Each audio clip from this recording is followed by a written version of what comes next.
እንደምን አላችሁ ውድ አይኑ ሚዲያ ቤተሰቦች ሁላችሁም በያላችሁበት ሰላማችሁ ይብዛልኝ። ዛሬ ደግሞ አንድ አጠር ያለ ልብ አንጠልጣይ ተከታታይ የሆነ አጭር ጽሁፍ ካገኘሁት ላይ ላካፍላችሁ ይዤ መጥቻለሁ ማለት ነው። እንደሚከተለው አቀርብላችኋለሁ፣ ተከታተሉ። በድንገት የ16 ዓመቷ ልጄ ለእንጀራ አባቷ በሹክሹክታ ስትናገር ሰማሁ ይላል የታሪኩ መጀመሪያ ርዕስ። እናቴ እውነቱን አታውቅም እናም ማወቅም አትችልም ስትል በጆሮዬ ሰማኋት። በማግስቱ አንድ እቅድ አውጥቼ ተከተልኳቸው።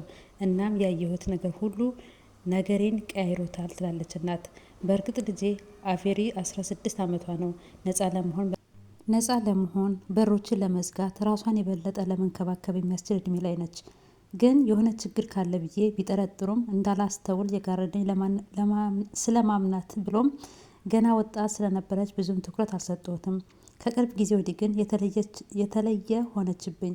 የተለመደውን ጉርምስና የስሜት መለዋወጥ ብቻ ሳይሆን ሆን ተብሎ የሚታወቅ መንገድ ጸጥታ ያሰፈነ ክስተት የሆነ ነገር እንደደበቀችኝ ያህል ይሰማኝ ጀመር። ባለፈው ማክሰኞ አዲሱን የፀጉር ጭንብሌን ከታች ባለው ቦርሳዬ ውስጥ እንደ ጣልኩት ትዝ አለኝ። ሳላስበው ለካ በፎጣዬ ስር ተጠቅልሎ መቀመጡን አላስተዋልኩም ነበር። ያኔ ነው እሱን ስፈልግ ከኩሽና የሚወጣ ስቃይ ድምፅ የሰማሁት። የአይቨሪ ድምፅ ለስላሳ ግን የሚንቀጠቀጥ። እናቴ እውነቱን አታውቅም። የሰማሁት ነገር ብርድ አለኝ እና ማወቅ አልቻለችም። ደረቴ ወዲያውኑ ተጣበቀ። ባን ከማስኬዴ በፊት ወለሉ ከእግሬ በታች ጮኸ። መሬት ሲከዳኝ ታወቀኝ። ዝምታ። ከዛም የራያ ድምፅ በጣም ብሩህ በጣም ፈጣን እየሆነ ይሰማኝ ጀመር።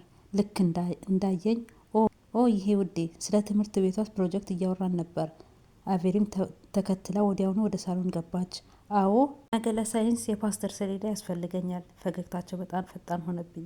ምንም እንዳላወቀ በጣም ለማስመሰል ሞከርኩ። ራሴ ኖርማል ለማድረግ በፍጥነትም አሳመንኩ።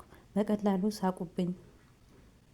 ራሴ ነቀነኩ። እናም እንዳልሰማሁ ሄድኩኝ። ግን በዚያ ምሽት እንቅልፍ አልወሰደኝም። ምንም አይነት እውነት ይሆን የሚሰማው ቅዠት ቢሆን ብዬ ተሰማሁ። ግን አልሆነም። ራሴን መዋሸት አልፈለግኩም።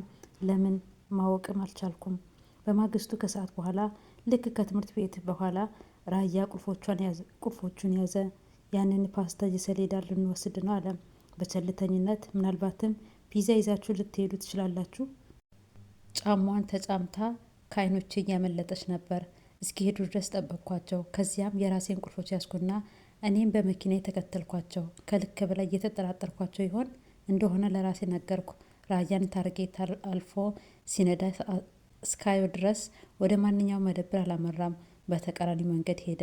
ከ10 ደቂቃ በኋላ መኪናው ማንም የትምህርት ቤት ቁሳቁሶችን ለማጓጓዝ የማይሄድበት ጭር ያለ ቦታ ላይ ሲደርስ ቆመ። ሆስፒታሉ። ውድ ቤተሰቦቼ የዛሬ ክፍል ሆስፒታሉ የሚለው ላይ አቁሟል።